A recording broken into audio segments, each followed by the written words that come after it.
పూజ్యమైన బ్రహ్మర్షి పత్రిక మాస్టర్స్ అందరికీ నమస్కారం చేసుకుంటూ జైహో పత్రిక. ఈ రోజు మనం ఒక మంచి విషయం గురించి చెప్పాం. ఏంటి అంటే పురుషతత్వం, స్త్రీతత్వం.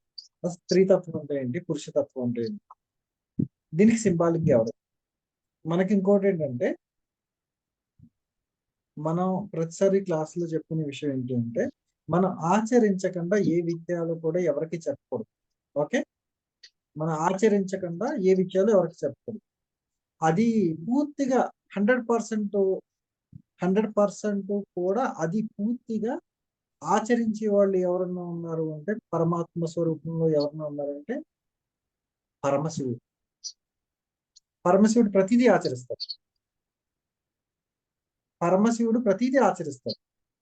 ఎవరికైనా ఏమైనా విషయం చెప్పాలంటే పరమశివుడు అంత ఆచరించేవాడు ఎవడో లేడు ఇక్కడ. ఎందుకు అంతలా ఆచరించేస్తున్నాడు అంటే, ఫస్ట్ పాయింట్ బోళాశంకరుడు, సెకండ్ పాయింట్ వచ్చేసి అర్ధనారీశ్వర తత్వాన్ని తనలో చూపించాడు. అంటే తనలో ఉన్న సగ భాగాన్ని తన భార్య అయిన పార్వతీదేవికి చూపించాడు.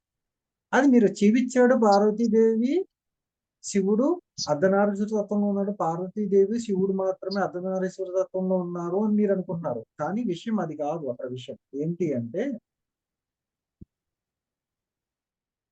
అసలు విషయం ఏంటి అంటే, ప్రతి ఒక్క జీవిలోనూ స్త్రీతత్వం, పురుషతత్వం ఉందని మనకి సింబాలిక్ గా చూపించాడు పరమశివుడు. అంతేగాని ఆయన నేను ఇచ్చేసాను మీరు కూడా ఇలాగ ఇవ్వండి అని చెప్పలేదు. స్త్రీతత్వం, పురుషతత్వం ప్రతి ఒక్కళ్ళలో ఉందని ఒక సింబాలిక్ గా చూపించాడు. మళ్ళీ ఇంకోటి ఏం చూపించాడు, దైవం అంటే నిరాకార రూపంలో ఉంటుందని చూపించాడు. ఎక్కడ చిదంబర రహస్యంలోను శివుడిని చూపిస్తా అని చెప్పేసి నిరాకార రూపం చూపిస్తాడు, ఇదే శివుడు అని చెప్తాడు.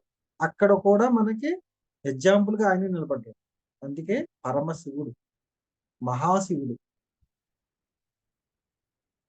అంత గురించి ఏంటంటే ఈరోజు క్లాస్ ఏంటంటే స్త్రీతత్వం, పురుషతత్వం. ఓకే, అసలు స్త్రీతత్వం అంటే ఏంటి, పురుషతత్వం అంటే ఏంటి? ఒక ఆత్మకి లింగ భేదాలు లేవు. ఫస్ట్ పాయింట్, ఆత్మకి లింగ భేదాలు లేవు, బాగానే ఉంది. కానీ ఒక స్త్రీగా జన్మించిన తర్వాత స్త్రీగా ఏం నేర్చుకుంటాకు వస్తుంది, పురుషుడిగా జన్మ తీసుకున్నాక పురుషుడిగా ఏం నేర్చుకుంటాకు వస్తుంది అన్నది పాయింట్ ఇక్కడ. ఓకే, అంటే ఇక్కడ ఏం నేర్చుకుంటానికి వస్తుంది. ఓకే, స్త్రీతత్వంలోకి వచ్చినప్పుడు ఒక బిడ్డకి జన్మనిస్తాం నేర్చుకుంటుంది, ఒక బిడ్డని కడుపులో మోస్తం నేర్చుకుంటుంది, ఒక బిడ్డని ప్రేమించటం నేర్చుకుంటుంది, తన బిడ్డల్ని కాపాడుకుంటూ నేర్చుకుంటుంది, అందరికీ ప్రేమతత్వాన్ని పంచుతుంది స్త్రీతత్వంలో. పురుషతత్వంలో ఏం చేస్తుంది,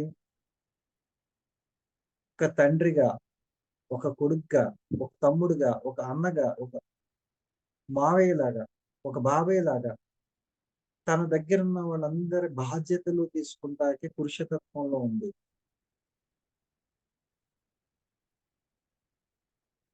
ఏళ్ళు ఎక్కువ కాదు, వీళ్ళు తక్కువ కాదు. గుర్తుపెట్టుకోండి, ఇప్పుడు కూడా సృష్టి ఎప్పుడు కూడా బ్యాలెన్స్డ్ గా నడుస్తుంది. మీరు మేము ఎక్కువ వాళ్ళు తక్కువ, వాళ్ళు ఎక్కువ మేము తక్కువ అన్నది ఏమీ లేదు ఇక్కడ. సృష్టిలో అందరూ సమానమే. ఎందుకంటే అందరూ కూడా ఆత్మస్వరూపులు, పరమాత్మ స్వరూపులు. అందు గురించి మీరు గుర్తుపెట్టుకోవాల్సిన విషయం ఏంటంటే, స్త్రీతత్వం, పురుషతత్వం ఎవరైతే నేర్చుకున్నారో, ఎవరైతే ఒకే జన్మలో స్త్రీతత్వం, పురుషతత్వం తెలుసుకున్నారో వాళ్ళ మాత్రమే నిజమైన జ్ఞానులు. వాళ్ళ మాత్రమే నిజమైన జ్ఞానులు. అంతేగాని నేను పురుషుడిని కదా, నాకు స్త్రీతో సంబంధం లేదు, నేను స్త్రీని వేరేగా చూస్తాను, నేను మా ఇంట్లో వాడిని మంచిగా చూస్తాను అన్నది కాదు తత్వం. అంటే ఒక జ్ఞాని అన్నవాడు ఎవరైనా స్త్రీ అయినా పురుషుడైనా స్త్రీ పురుష లింగ భేదం లేకుండా ఎవరైతే పూర్తిగా రెండు తత్వాలు నాయలో ఉన్నాయని చెప్పి ఎవరైతే తీసుకున్నారో ఆయన మాత్రమే పరమశివుడు.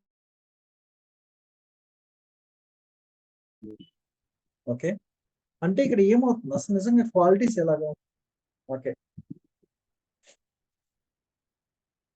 స్త్రీలు ఎలాగ ఉండాలి, పురుషులు ఎలాగ ఉండాలి. స్త్రీలు ఎలా ఉండాలో పురుషులు ఎలా ఉండాలి. స్త్రీ తత్వం అంటే ఏంటి, పురుష తత్వం అంటే ఏంటి అసలు? ఓర్పు, సహనం, ప్రేమతత్వం, స్త్రీతత్వం. ఎంత కాలకూట విషయాన్నైనా సరే కంఠంలో దాచుకునే పరమశివుడికి ఎంత శక్తి ఉంటుందో పురుషతత్వం అంత శక్తి ఉంటుంది.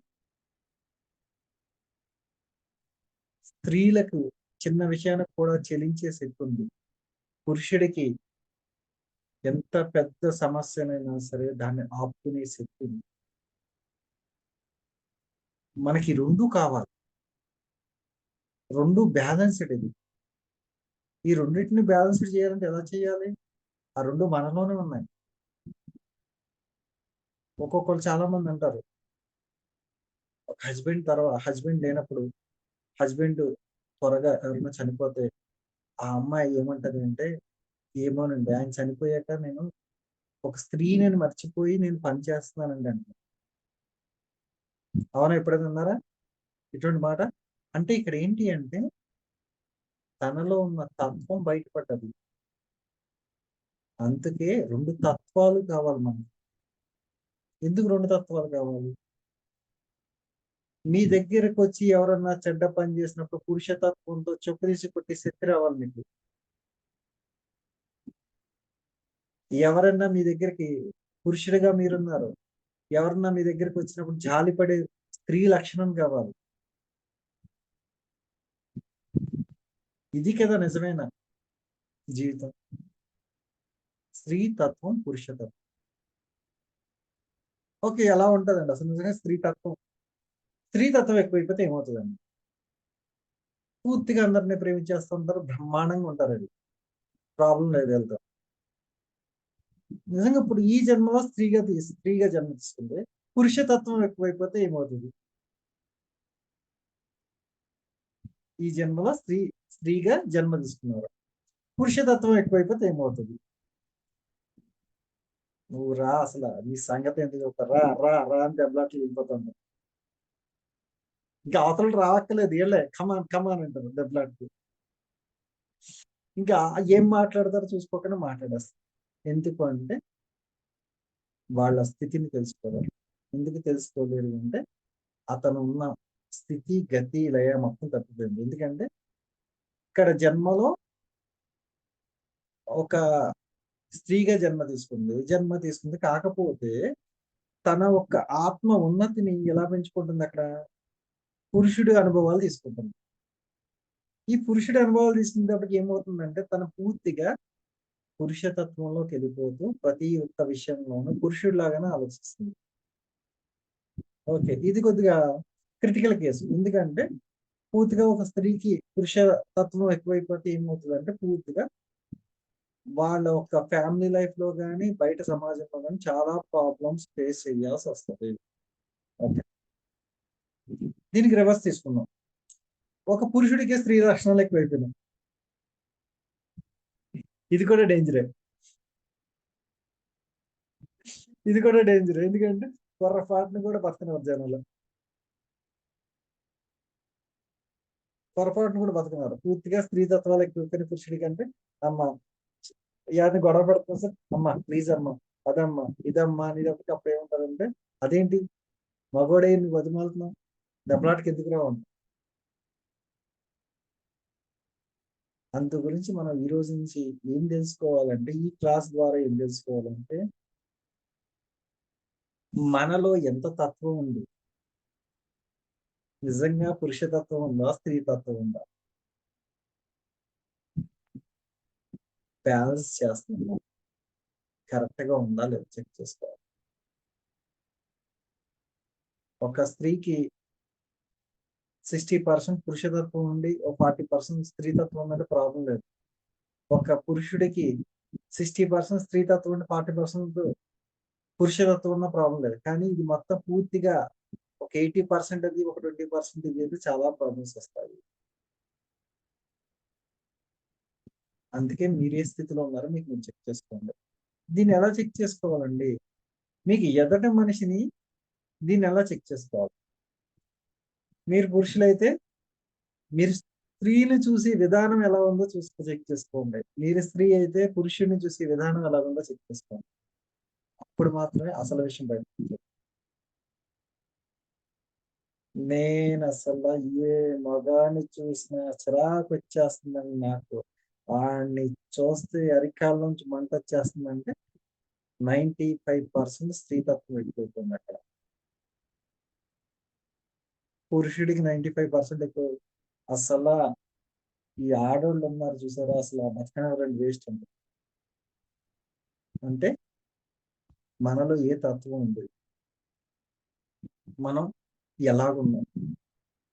ఇది రెండిటిని జయించిన వాడు మాత్రమే నిజమైన జ్ఞాని. గుర్తుపెట్టుకోండి. అదేంటండి పత్రిసారి 41 రోజులు సాధన చేస్తే సరిపోతుందన్నారు. మీరేమో రోజుకో కొత్త విషయం చెప్పేసి ఇది చేసేయాలి, అది చేసేయాలంటారు. ఇదేంటండి అంటే ఫస్ట్ లాగుతాకి ఒక గేలమేసారు. మీరు వల్ల పడ్డారు. ఆ తర్వాత మీ అందరిని కూడా తీసుకెళ్ళి సముద్రంలో పడేసిన బాధ్యత ఉంది కదా!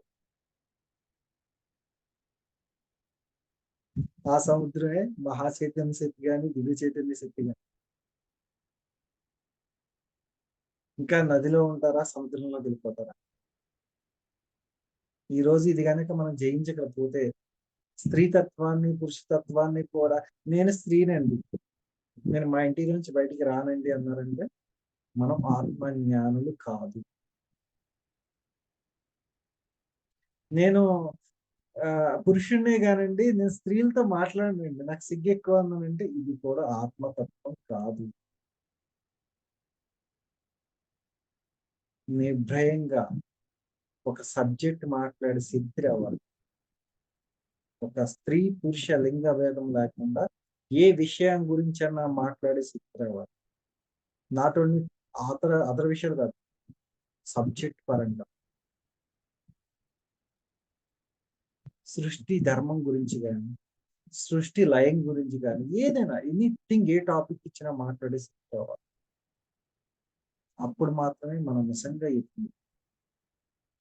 అదేంటి నేను ఎదగలేదా అంటారంటే, అది మీకు మీరు చెక్ చేసుకోవచ్చు. మీలో భావన ఏం కలుగుతుంది. ఓకే. తర్వాత ఇంకోటి. ఓకే. పరమశివుడు అర్ధనారీశ్వర తత్వాన్ని చూపించాడు బాగానే ఉంది. ఆయన పరమశివుడు కాబట్టి ఆయనకి ఏం ప్రాబ్లమ్ లేదు కాబట్టి సగం చూపించేసి సగం ఇచ్చేసాడు. ఇచ్చాడో లేదో తెలియదు కానీ ఫోటో అయితే చూపించాడు కదా! మరి మాకైతే మా లైఫ్‌లో ఇవ్వాలంటే కష్టం కదా! మేము ఎలాగ ఇవ్వాలంటే ఇక్కడ ఇచ్చేదేం లేదు. ఇచ్చేదేమీ లేదు. మీరు ఒక భావన ఎప్పుడైతే మీకు మనసులో ఒక భావన కలిగినప్పుడు మీరు ఏ డామినేషన్ చెక్ చేసుకోండి. మీకు స్త్రీ తత్వం ఎక్కువవుతుందా? పురుషతత్వం ఎక్కువవుతుందా? చెక్ చేసుకోవాలి. తర్వాత ఇంకోటి 2 ఉండాలి. మీకు నిజంగా కష్టం వచ్చింది. పురుషతత్వం ఎక్కువ చేసి కష్టం నుంచి బయటపడాలి. ఒక్కోసారి ఎవరికన్నా హెల్ప్ చేద్దాం అనుకుంటున్నారు. అప్పుడు స్త్రీ తత్వంలో హెల్ప్ చేయాలి. ఎవరినో తిట్టాలనుకుంటున్నారు. అప్పుడు పురుషతత్వంలో తిట్టాలి.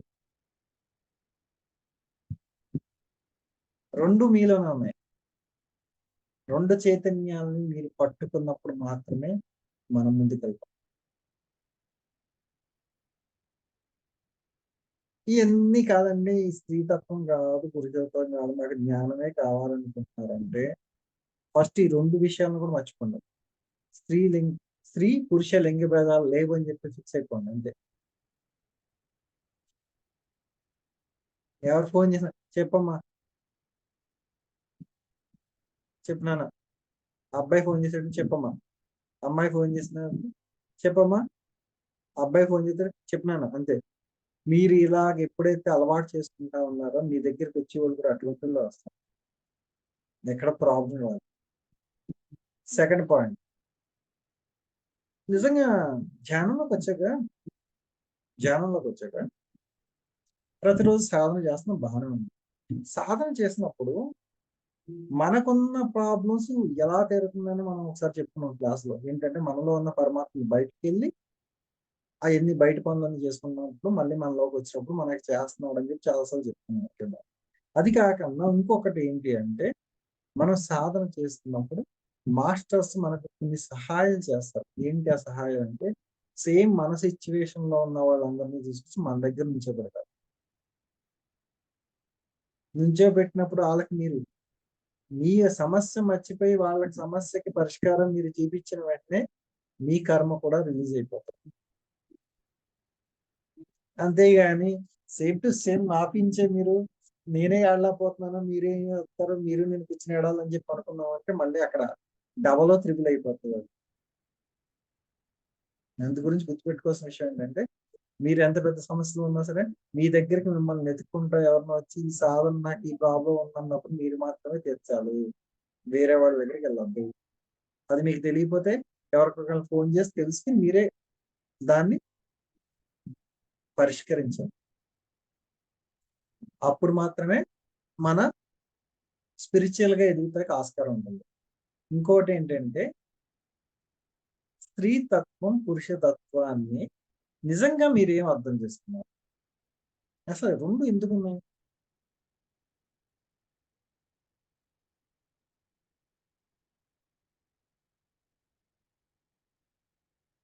ఒక జన్మలో భర్త భార్య,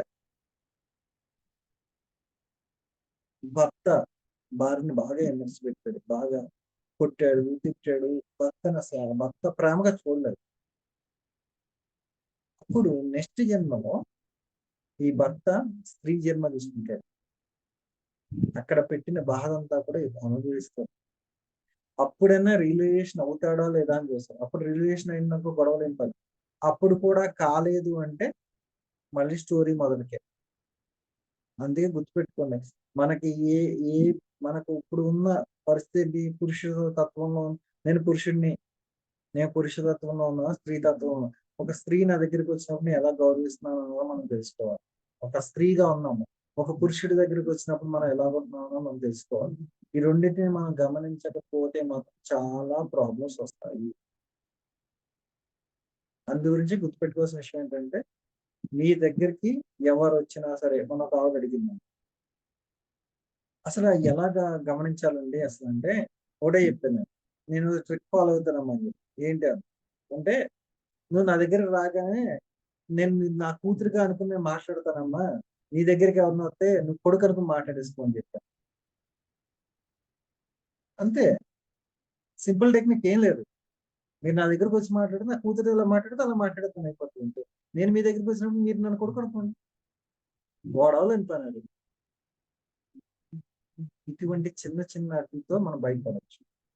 అంతేగాని ఇక్కడ ఇంకా నేను సమాజంలోనే ఉన్నాను ఇలాగా అలాగా అని కాకుండా ఈ రోజు నుంచి స్త్రీ తత్వం పురుష తత్వంలోంచి బయటకు వచ్చి పూర్తిగా ఆత్మస్థితికి పరమాత్మ స్థితికి చేరుకోవాలంటే అర్ధనారీశ్వర తత్వంలోకి చేరుకోవాలంటే పూర్తిగా ఎన్నో మార్గాలు ఉన్నాయి. పరమశివుడే డైరెక్ట్ చెప్పాడు ఏంటంటే నా భార్య నాలో సగం ఉందని చెప్పిస్తాడు. అంటే నాలో నా భార్య సగం ఉందంటే స్త్రీ తత్వం పురుషతత్వం రెండు నాలో ఉంది, అర్ధనారీశ్వర తత్వం చెప్పాడు.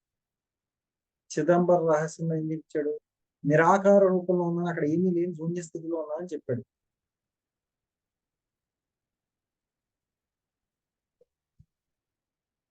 మనం అందు గురించి ఏం చేయాలంటే పూర్తిగా ఈ రోజు నుంచైనా గత విషయాలు మర్చిపోండి.